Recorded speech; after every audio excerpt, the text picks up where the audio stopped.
3 individuals from a civilian vehicle were also pronounced deceased at the scene. And in that vehicle were a 60-year-old, a 55-year-old, and an infant. A police pursuit on the 401 ends in a fiery multi-vehicle crash, claiming the lives of 2 grandparents and their infant grandchild. Good evening, I'm Kelda Yoon. Dwight is on assignment. Police were pursuing a robbery suspect driving the wrong way on the highway. That person also died in the crash, which shut down the 401 near Whitby for hours.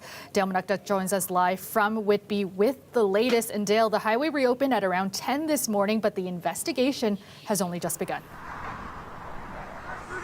Yeah, that's right, Kelda. I am on the Henry Street overpass, which is just east of where the crash happened. We can see that traffic is moving in both directions now. We've shut down for over 12 hours since around 8 p.m. last night when the crash happened. Now, one of the major questions for investigators is, did police follow proper protocol in regards to pursuit? Specifically, did they factor in the risk to public safety? There's dramatic video. We showed you a little bit of it off the top. We're going to show you more of that police chase. It looks extremely dangerous for anybody who was on the road. Have a look.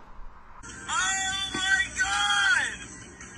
Cell phone video captured last night shows a cargo van speeding in the wrong direction on Highway 401. My God!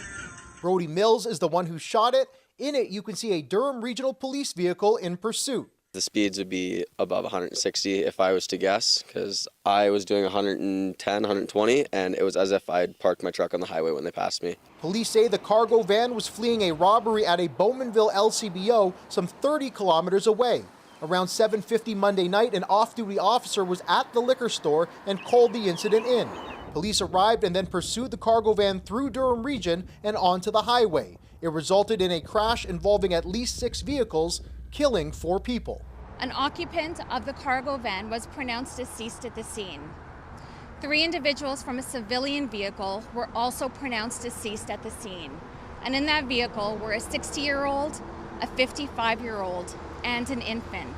The province's police watchdog, who investigate incidents where people are killed or seriously injured during situations involving police, say it was grandparents with their grandchild who died. Another person was also seriously injured and taken to hospital. The Special Investigations Unit say it was a man who was in the cargo van that was being investigated by police. Police have not identified anyone involved in the crash. I mean, it was a really big collision scene, and we're still trying to get to the bottom of how many vehicles, how were they involved, where people were from, that type of thing. The SIU is also looking into the circumstances that led to the highway chase and whether it followed police protocols and policies. We need to be open-minded to see as to whether the risk taken was reasonable at the time. Stephen Somerville is a retired Toronto Police Staff Sergeant and also taught suspect apprehension pursuits at the police college. There's a 3-part test that officers must use to determine whether or not a pursuit should be initiated.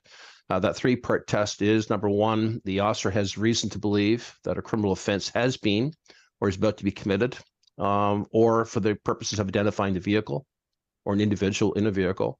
2, there are no other alternatives, reasonable alternatives available. And 3, in order to protect public safety, this immediate need to apprehend or identify an individual in the fleeing motor vehicle outweighs the risk to public safety that may result from the pursuit. Somerville says investigators will also look at the seriousness of the offense involving the suspect, in this case the alleged LCBO robbery.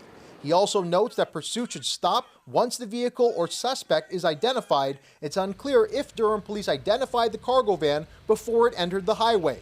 Meanwhile, at a press conference in Caledon, the Premier offering his condolences. It's heart-wrenching when you see everyone from a grandfather to a little baby that lost their lives because someone decides to rob a liquor store and go on the other side of the highway. It's a tragedy.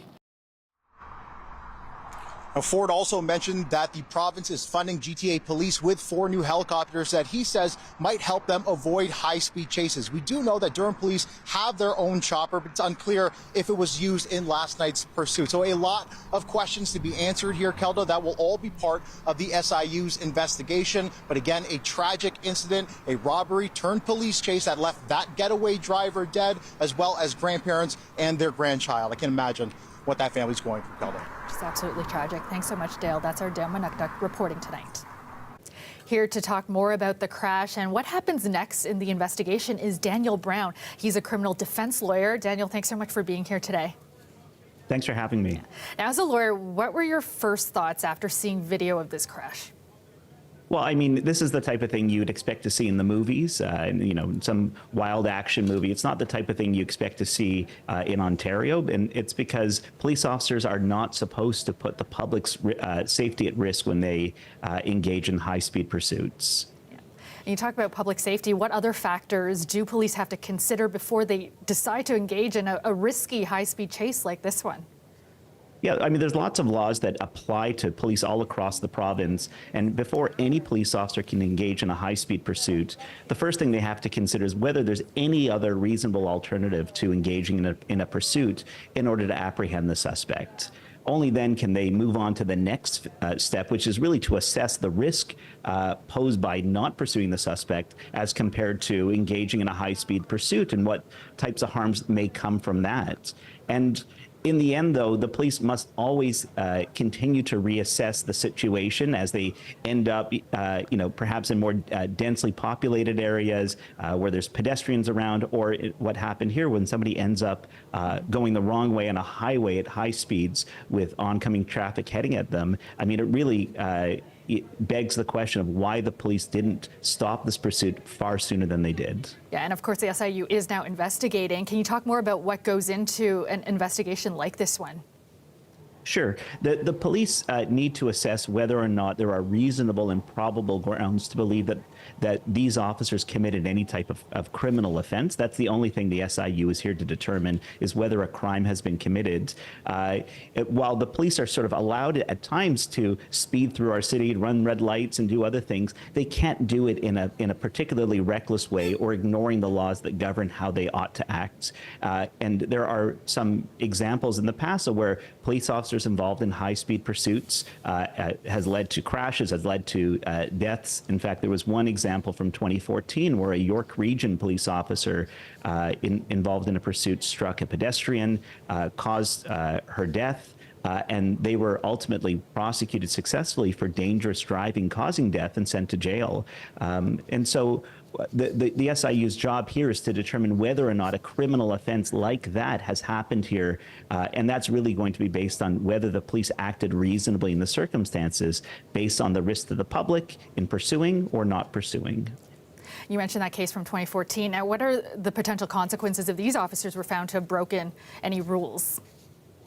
Well, in addition to potential charges like dangerous driving causing death, like criminal negligence causing death, these are all criminal offenses. And dangerous driving causing death has a maximum sentence of up to 14 years in jail. So very significant consequences for the officers involved in this if it's determined they've done something criminally negligent or criminally dangerous. But even short of that, these officers or the Durham Police Force could be facing civil consequences. They could be sued, and it's a much lower standard of proof and a much lower standard of negligence that's required to establish that they are liable for the deaths of these other vehicle occupants, and they may be held liable for millions of dollars. And so it may be an expensive mistake, but nothing really is going to compensate the families for the loss of the people who died or for those who were injured. Yeah, such a tragedy. Thank you so much, Daniel. Daniel Brown is a criminal lawyer and past president of the Criminal Lawyers Association. Thanks again. To Yorkville now, where a man on an e-bike was struck and killed by a truck this afternoon. Olivia Bowden joins us live from the scene. Olivia, what can you tell us? So, Kelda, I'm here at Avenue Road near Bloor, where a cyclist was struck at close to 1:30 p.m. this afternoon. Police say a 39-year-old man was rushed to hospital where he was pronounced dead. Now, he was hit by a flatbed truck, and you can see that truck here behind me. The driver of this truck was making a left turn into this construction site when he hit the cyclist. The driver remained on scene, but police are still trying to figure out what happened here. Here's what investigators had to say about the incident. The flatbed vehicle, which you see over my left shoulder, was traveling southbound on Avenue Road and was stopped in the curb lane over my right shoulder. While awaiting for the direction to enter this parking lot, eventually traffic was stopped to allow that turn to happen. It appeared that the e-bike was positioned off to the left side of that vehicle, so the driver's side of the vehicle. And at that point, when the truck began their turn, they were essentially cutting in front of that bicycle, thereby striking them. So we were told that there were construction site personnel on scene earlier directing traffic when the cyclist was struck. But police said they're not yet sure whether the cyclist was in motion when he was hit or whether he was staying put. Now, police are looking at witness video to determine more about the incident, but they said it's too early to say whether anyone is actually at fault. Back to you, Kelda. That's our Olivia Bowden reporting. The Toronto Police Services Board is holding its first meeting today since a jury found Umar Zamir not guilty in the death of Toronto Police Constable Jeffrey Northrup. The trial and the jury's verdict led to the chief and other police stakeholders making very pointed comments about the justice system. Today, Chief Myron Demkew says he regrets what he said about wishing for a different outcome following the verdict. As you know, it's been a particularly difficult week for our service and our members, and has also led to some very difficult public conversations. I fully understand the concerns that have been expressed, and I've been reflecting on my comments as the Chief of Police. I apologize for my choice of words in those early moments outside the courthouse. I want to be very clear and repeat that I respect and accept the decision of the jury. As I've said, closure can never come at the expense of justice. I should have been more clear that I support and accept the verdict. Violence in Toronto's crowded shelter system has spiked 280% over the last decade. That's according to a new report from the city and CAMH. Municipal Affairs reporter Sean Jeffords has the details. A new report looking at Toronto's strained homeless shelters shows violence towards residents and workers has been on the rise since 2011. The city's system has grown by more than 30% in that time and turns away hundreds of people every night. The civil servant in charge says that growth was necessary during the pandemic, but it had consequences. You have to look at the size of the shelter system over that time period, and it has doubled and then doubled again, since 2011. During the height of the pandemic, we moved thousands of people around to new spots in new shelter places, and it was a huge upheaval for people. The report found violence in Toronto shelters jumped dramatically between 2011 and 2021. The number of critical incidents, including violence and drug overdoses, rose 420%. Physical assaults and verbal abuse spiked by over 280%. And the rate of restrictions denying some individuals service increased by nearly 40%. One of the report's authors says he hopes it validates the concerns of many residents and workers. What I hope that this report does is provide clear evidence of what I think a lot of people knew or thought was happening in the context of the shelter system. Councillor Alejandro Bravo says strained resources are contributing to the problem, and it limits the city's ability to help those most in need. That includes 17 individuals who need extensive and specialized support. The report found they were responsible for hundreds of the incidents. It's a small number of people that are in recurring crisis, and that those people have need for additional supports, and that those supports are not being met. This frontline worker says she's concerned some of the incidents could have been misinterpreted. Relationships between staff and shelter residents need to be a priority, she says. With shelters, oftentimes you see staff who are sitting in a glass booth. They're not actually out and engaging with the people who live there. There's no relationships that are being built. And if you don't have that mutual trust, you will see a lack of safety in those spaces. The city says it's working on a shelter safety action plan to address the situation. It's expected to be finished later this year. Sean Jeffords, CBC News, Toronto. Premier Doug Ford says Highway 413 construction will start next year. Now, he says it'll create 3,500 jobs a year during the building phase. This fall, the province will start expropriating land. Queen's Park reporter Lorena Redekop has more on the plans and the reaction. Premier Doug Ford met with dozens of people who could end up helping build Highway 413. The province says the highway could add $350 million to the province's GDP. Construction on this highway will begin in 2025.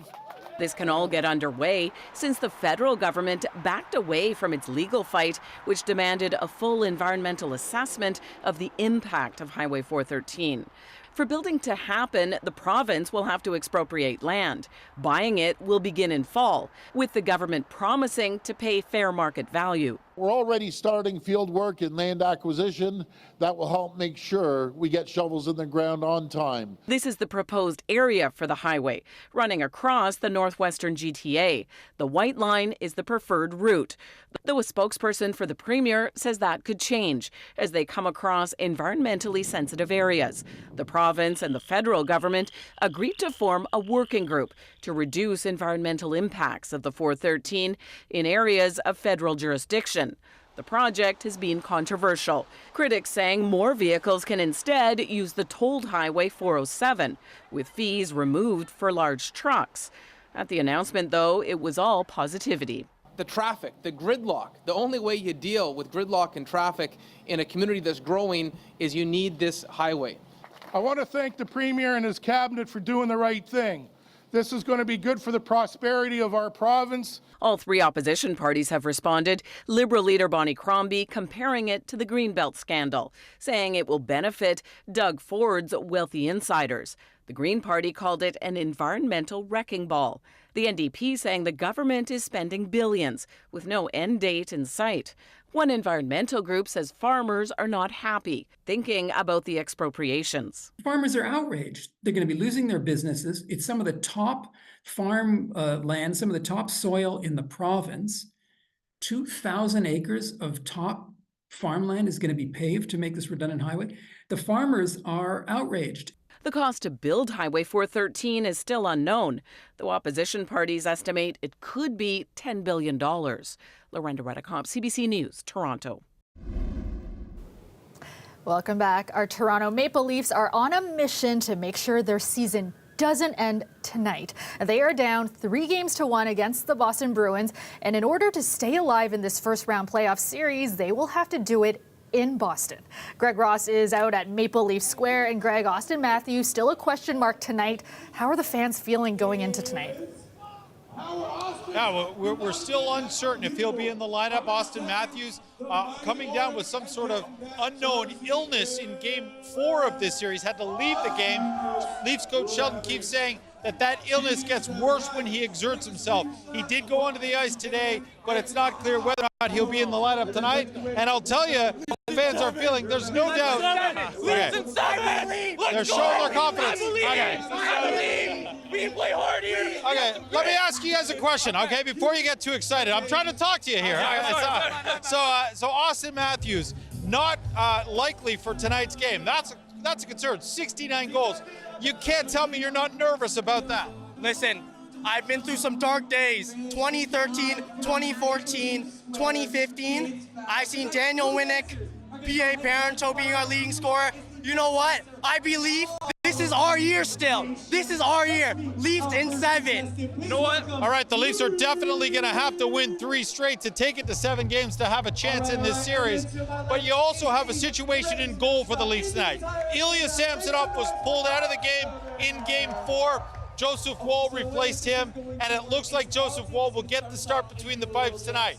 Again, uncertainty in goal for the Leafs, when on the other end of the ice you've got Jeremy Swayman, who's been great. You've got to be a little concerned about that as well. I mean, it's hockey. You never know. They could throw me behind the pipes, and I may be making some saves. You never know. You never know. A couple bounces here, a couple bounces there. Let's go. I trust Woll. Brick Woll, baby. Brick Woll. All right, so the fans keep coming out. They keep showing their support. They feel like this is going to be their year, but the Leafs are definitely facing elimination tonight. Their backs are up against the wall. They have to win 3 straight games, 2 of them on the road, including tonight's Game 5 in Boston. Let's be real here. I mean, it's going to be a tough one for the Leafs. Oh, it will be. But you know what? Boston blew a 3-1 lead last year. So I can see them doing it again. And if anyone's going to get that big win, I think it's going to be the Leafs. And we have nothing to lose now, Greg. Nothing to lose at all. So the boys are going to go out, they're going to play their best, and hopefully we'll get it done. We'll see. How disappointing would it be if they aren't able to get it done? I mean, I'm used to it. You know I am. Every year it's the same stuff, so I'm used to it, but it is what it is. It'll be pretty disappointing. All the fans are out here, cold weather, hot weather. We're here to support them all the time. It'll be a little disappointing. Well, the Leafs have one thing going for them, and maybe the most loyal fan base in sports, because these fans do keep coming out year after year after year. There's been so much hope for the past 8 years with this core group of players, and so far they've only been able to win 1 playoff series. These fans are hoping they're able to come back here in 2 nights from now and watch the Leafs play Game 6 here at Scotiabank Arena, but 1 game at a time. You've heard the cliche before. The Leafs have to win this game tonight in order to stay alive, Kelda. I love that energy. Keep it coming. Thanks so much, Greg.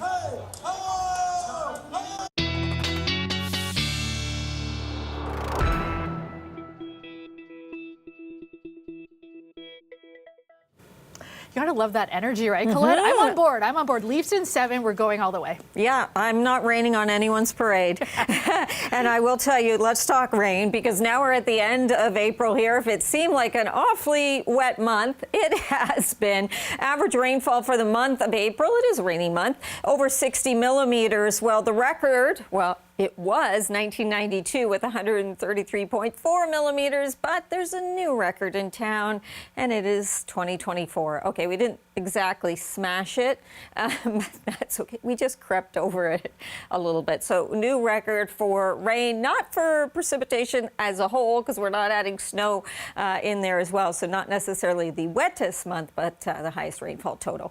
Winds. Look at these, all right? Hamilton, see the westerly flow here, and then you look over towards Toronto downtown, Pearson, how it's coming more off the lake. Now let me show you the temperatures. Look at that. Westerly flow has kicked Hamilton to 21 degrees, and elsewhere, it's not like these numbers are bad or anything, but hanging on in the teens and only mid-teens, really, for Toronto. So, it's taken some time to clear some of that cloud cover out, and closer to the lakeshore, it's been a little more stubborn. And really through the night tonight, we do have that chance of getting into some more low-level cloud with some patchy fog development. See it all around the lakehead there. That carries on. It becomes kind of variable through the day tomorrow. So we will have some sunshine in there when we get rid of that low cloud, but then sort of at times more cloud, at times more sunshine through our day. It's still looking pretty good. If we get the southwesterly winds just a little bit further towards us, this number will kick up. But for now, I've got southeasterly flow, and I have us at 16. We should jump up there on Thursday pretty nicely, though, Kelda. Yeah, not a bad way to start May. Thanks so much, Colette. I know, it's looking good. Better than April. Yeah, absolutely. Protests against Israel's actions in Gaza and its war with Hamas are continuing at universities and colleges across the U.S. The epicenter is Columbia University in New York, where students have barricaded themselves inside a building. As Chris Reyes reports, they're now facing being kicked out of school for good.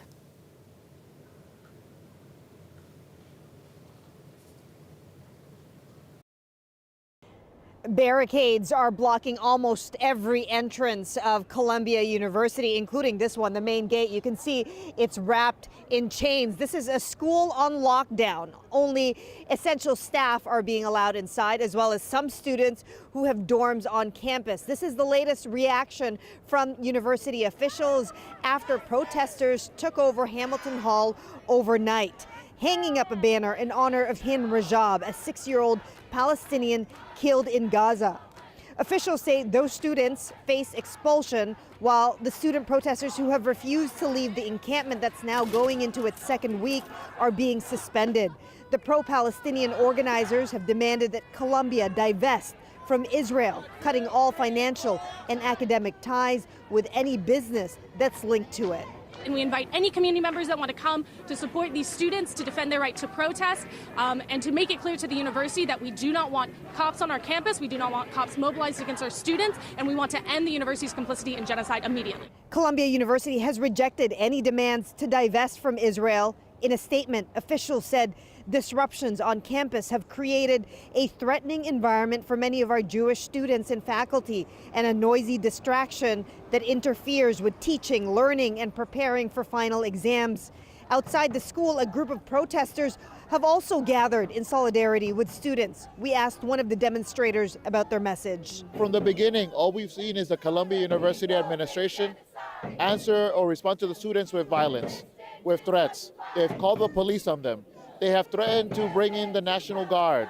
They have threatened so many things.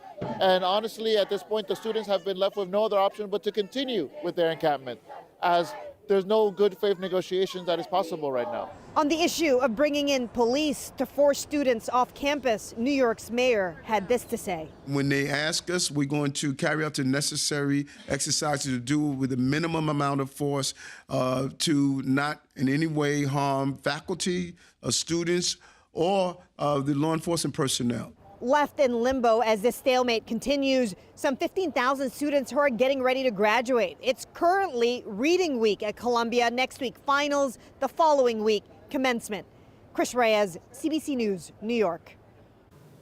Conservative opposition leader Pierre Poilievre was expelled today from the House of Commons. It's rare for a speaker to take such a measure. Greg Fergus accused him of unparliamentary language, and Poilievre refused to withdraw. Rafi Boudjikanian recounts the remarkable day on Parliament Hill. Will the Prime Minister accept the BC NDP's demand? It started with a heated debate on policy, the Conservatives pushing the federal Liberal government to cancel a drug decriminalization pilot project in BC, one the province says no longer works. The feds have been saying that program is under review. What hasn't been answered by the Leader of the Opposition is why he chooses to continue to court extreme right nationalist groups. Last week, Pierre Poilievre stopped at a roadside in New Brunswick to meet this group. His party says they understood it to be a carbon tax protest camp, but it had at least one logo linked to a far-right militia. I always condemn extremism and racism, including from the guy who spent the first half of his adult life as a practicing racist. That got the speaker issuing this warning. And I'm going to ask all members to control themselves. Something immediately challenged by Conservative Rachel Thomas, the first MP Greg Fergus tossed from the House of Commons after she refused to withdraw her remarks. Next came this. But he continues to allow those drugs to kill the people in our hospitals and on our public transit. When will we put an end to this wacko policy by this wacko Prime Minister? I'm going to ask the Honourable Leader of the Opposition to withdraw that term, which is not considered parliamentary. But Poilievre refused, earning the second forced expulsion of the day for his party. Mr. Poilievre, I have to name you for disregarding the authority of the chair. Pursuant to the authority granted to me by Standing Order 11, I order you to withdraw from the House. The Liberals immediately seizing on the event. It is no surprise that now all jacked up on this very extreme rhetoric, the House of Commons turns into something quite unprecedented. Poilievre's entire caucus withdrew from the Commons by the end of question period. His expulsion is only for today. He could be back by tomorrow if he so chooses. In the meantime, in a post on social media, he says he's been censored by the Liberal House Speaker. Rafi Boudjikanian, CBC News, Ottawa. Meanwhile, Poilievre is suggesting he's prepared to overturn charter rights in order to crack down on crime. His political opponents say it's a dangerous pledge. And as Catherine Cullen reports, Poilievre is offering few details about just how far he's prepared to go. What do your comments yesterday tell us about your view of the courts, Mr. Poilievre? Yeah. Sorry, excuse me. Pierre Poilievre is getting a lot of attention for a pitch to significantly change the limits of the justice system. Multiple murders will only ever come out of jail in a box. He suggests he's ready to make many changes, like making it harder to get bail. And if those changes violate the Constitution, he'll take care of that. We will make them constitutional using whatever tools the Constitution allows me to use to make them constitutional. That tool is the notwithstanding clause, the override switch for charter rights. No federal government has ever used it. Pierre Poilievre just proposed to override the fundamental freedoms and protections of Canadians. That's not right, and it's not responsible. He wants to take a wrecking ball to the foundational principles of our civilization. Poilievre argues democracy will still act as a check. He won't say how often he wants to lean on that override switch. How often are you willing to use the notwithstanding clause to change? Instead of answering, Poilievre points to the Quebec City mosque shooter who killed 6 people. The courts ruled he couldn't face more than 1 life sentence. Poilievre would change that rule. So what does that say about your view of the courts? It says that my view is that I will decide in my platform. Thank you. Thank you very much. In my platform. Thank you very much. And my platform will be there. Will be clear. Thank you. An election could still be 18 months away, so that platform may take a while, but it is clear now that Poilievre is ready to overturn limits enforced by the courts in order to get tougher on crime. Catherine Cullen, CBC News, Ottawa. As we head to break, here's a look at where the markets closed today. The TSX fell 297 points. The Dow dropped 570 points. The dollar traded down at 72.75 cents US. We'll be right back with another look at our top stories. Patio season is just around the corner, and the city says its Café TO program is on track to open 90% of its patios by Victoria Day weekend. Café TO patios make our neighborhoods more vibrant place for residents, and they give small businesses an opportunity to scale up their operations, welcome more guests, and of course, hire more staff. Café TO allows restaurants and bars to open patios on sidewalks and curb lanes. More than 1,000 patios will take part this year. The program was criticized last year after participating businesses complained about delays. This year, Mayor Chow says the application process was streamlined and accelerated. The city started installing traffic safety equipment last weekend.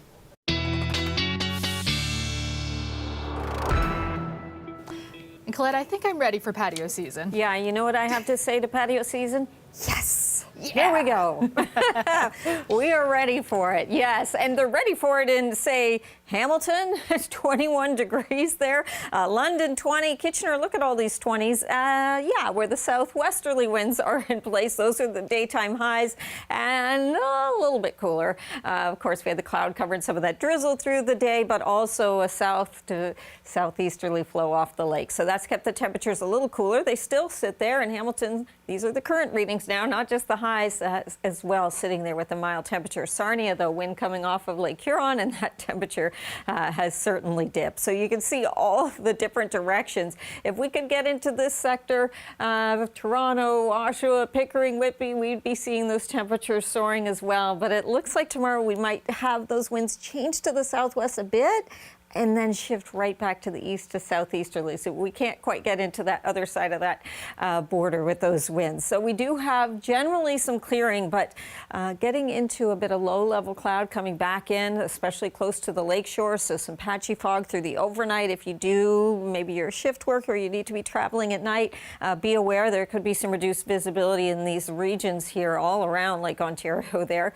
And then at times, we'll still be dealing with some of that cloud cover. Now, a little bit further north, probably you'll be out of it towards Brampton, Aurora, Markham, Newmarket, but there'll still be some just a little bit closer towards the lake. It does become kind of variable. So at times more cloud, at times a little less, and we should have some sun coming in as well, right to the downtown core eventually. And that will help with the temperatures, even if the winds aren't necessarily playing along to get us to real patio weather across the board.